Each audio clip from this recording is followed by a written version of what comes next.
notice a lot, and this is mostly from women younger than me and talking to them, finances seem to be a big deal. Oh, They yeah. want, he got to make this much money, he has to do this. Yeah. And I just find, as somebody a little old, I'm 45, as somebody who's, lived and had my own experiences, I wonder, and it's nothing wrong with that. It's nothing wrong with wanting your financial equal, but I just wonder when it gets down to life. You talk about you and your husband going through hard times and some health challenges. And it's like, who is going to wipe your behind when you can't do that anymore? Yes, Facts. Like, is it going to be the 7-figure dude who works all the time? It might be. Yeah, and 7 figures all the time, which we've realized doesn't mean they can be 7 figures in debt.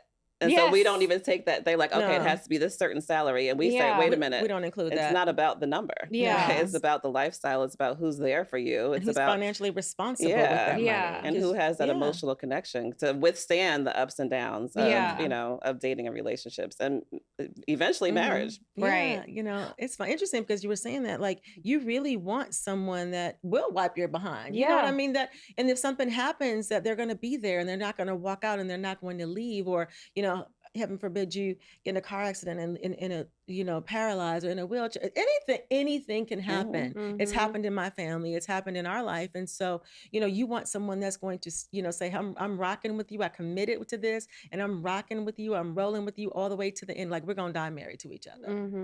Yeah. And what if that's they how lose we their feel in my job, house. right? Yeah, that's how we're rolling. We're going to die married to each other. No, we're going to die married to each other. Whatever it is, we're going to fix it, work it out. And we have issues too, but no, we're rocking to the end. Well, I want you to share what you feel comfortable sharing. Yeah. But what was the most challenging time in your marriage? Whatever you feel comfortable sharing. Yeah. So, So I would start with, we had, we were a blended family. So we had a blended family of 5. I came in the relationship with 2 boys, and then, and my husband was raising 3 children from his previous marriage, and 2 were biologically his. And then the oldest daughter was his ex-wife's daughter from her first relationship, but he had all 3. Yeah. So we were a whole blended family, like the Brady Bunch almost. And so we had some personality conflicts early on. And then we had with the children or with you guys or everybody? With everybody, everybody. And then we later, I traveled a lot for work. We had some infidelity in our marriage on both sides.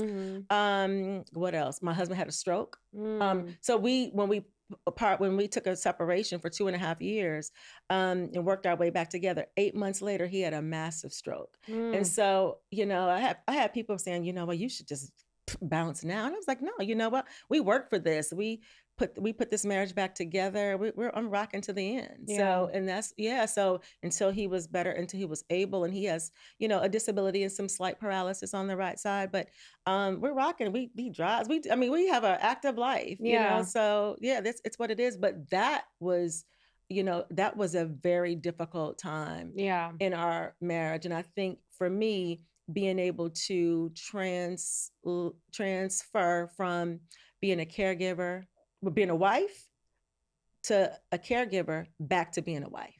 So that was the transition that was like, whoa, life-changing for me personally. What you're describing is love. Yeah. I think what I hear a lot of people desiring is a long first date. And, because you're not really ready for that stroke conversation. You ain't ready to be wiping some feet with somebody. Exactly. Giving you signed up for all that, right? On and off the toilet. And that is that's grown women speak. Yes. So I'm so grateful to you for trusting this platform to share the intimacies of your marriage. I think that's what people want to hear. What for you is you're early on, and so I hear this is your second marriage, so it's a little different. But I hear like that first year can be challenging, but this is your second go round. So what's been the most challenging part for you? Well, I'm thinking of the most challenging part overall, and I was just thinking of the time when just being divorced. And I was talking about being suddenly this single mom that had relocated and starting over again and being back into the dating world. I was like, trying to fight not being